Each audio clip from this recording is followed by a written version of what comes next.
જય શ્રી કૃષ્ણ, જય અન્નપૂર્ણા. મારી ચેનલમાં તમારું સ્વાગત છે. હું આજે લઈને આવી છું સૂકી મેથીનું શાક બનાવવાના છે આપણે. તો જોઈ શકો છો એકદમ સરસ સૂકી મેથીનું શાક તૈયાર છે. તો આપણે વિડીયો શરૂ કરીશું. સરસ આવી રીતે મેં એને મેથીને પલાળીને મૂકી દીધી હતી. 2 થી 3 કલાક તમે આને પલાળો તો એ સરસ રીતે પલળી જાય છે. એકદમ જો એકદમ સરસ પલ્લીને તૈયાર થઈ ગઈ છે. તો એક કઢાઈ મૂકી દીધી છે હું. એમાં આપણે ગેસ ચાલુ કરી દઈશું અને તેલ ઉમેરી દેવાનું છે. મેં 2 ચમચી 2-3 ચમચી જેવું તેલ ઉમેરી દીધું છે.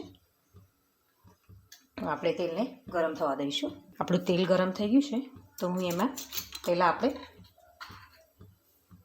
હિંગ ઉમેરી દઈશું.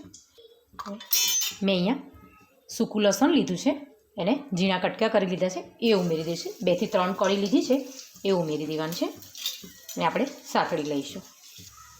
હવે અમે આદુ મરચાંની પેસ્ટ લીધી છે એ ઉમેરી દેવાની છે આપણે.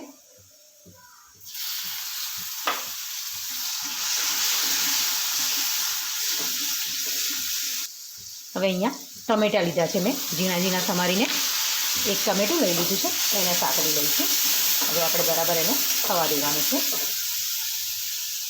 હવે આપણે એમાં મસાલા કરી દઈએ. તો મેં અહીંયા હળદર લીધી છે અડધી ચમચી, અહીંયા ધાણા જીરું લીધું છે 1 ચમચી અને 1 ચમચી લાલ મરચું લીધું છે. જે રીતે તમે તીખું ખાતા હોય એ રીતે ઉમેરવાનું છે. ગેસની ફ્લેમ હું થોડી ધીરી કરી દઈશ. ધીમા તાપે આપણે આને સતળાવા દઈશું. એમાં મીઠું ઉમેરી દેવાનું છે, સ્વાદ પ્રમાણે મીઠું ઉમેરી દીધું છે મેં.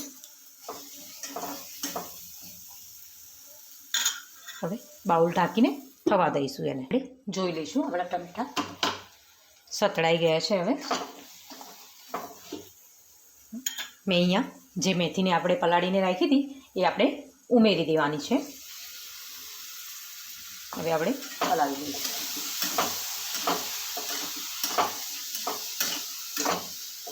આ મેથીનું શાક જો આવી રીતે આપણે બનાવીએ ને તો એટલું કડવું પણ નથી લાગતું. અને શિયાળામાં આપણે 12 માસ તો લીલી મેથી ન જ મળતી હોય, સૂકી મેથી આપણને 12 માસ મળી રહે છે. તો આપણે સૂકી મેથીનું પણ શાક કરીને, શિયાળો ન હોય તો પણ મેથીનું શાક કરીને આપણે ખાઈ શકીએ છીએ. હવે આપણે એને થોડી વાર સતરાવા દેવાની છે. સતળાઈ ગઈ છે જો એકદમ સરસ આપણું મેથીના ઉપર તેલ આવી ગયું છે. તો હવે આપણે એમાં થોડુંક પાણી ઉમેરવાનું છે.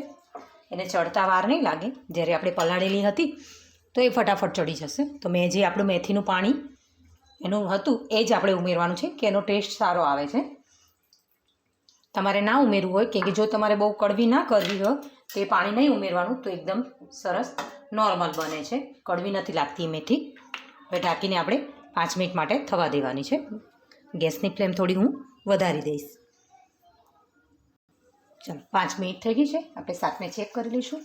જો સરસ આપણું શાક થઈ ગયું છે તૈયાર. તમે આને સૂકું પણ બનાવી શકો છો, પણ જો આપણે બાજરીના રોટલા કે ભાખરી સાથે એની સાથે સર્વ કરવાના હોય તો થોડું લચકાદાર હોય. એકદમ રસો પણ એનો સરસ જાડો થઈ ગયો છે.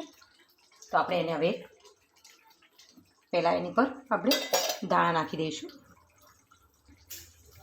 તો તૈયાર છે આપણું સૂકી મેથીનું શાક, જે શરીરની આપણે ડાયાબિટીસવાળાને પણ બહુ ગુણકારક છે. કે જ્યારે આ શાક બનાવીને ખાય તો એમના શરીર માટે ફાયદાકારક છે. તો આપણે હવે ઢાંકીને ગેસની ફ્લેમ બંધ કરી દેવાની છે અને એક બાઉલમાં આપણે શાક કાઢી લઈશું. તૈયાર છે આપણું સૂકી મેથીનું શાક.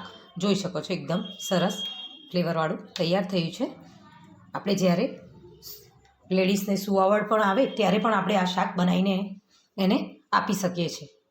તો જો તમને મારો વિડીયો પસંદ આવ્યો તો લાઈક કરો, શેર કરો અને કમેન્ટ કરવાનું બોલતા નહીં. જય અન્નપૂર્ણા.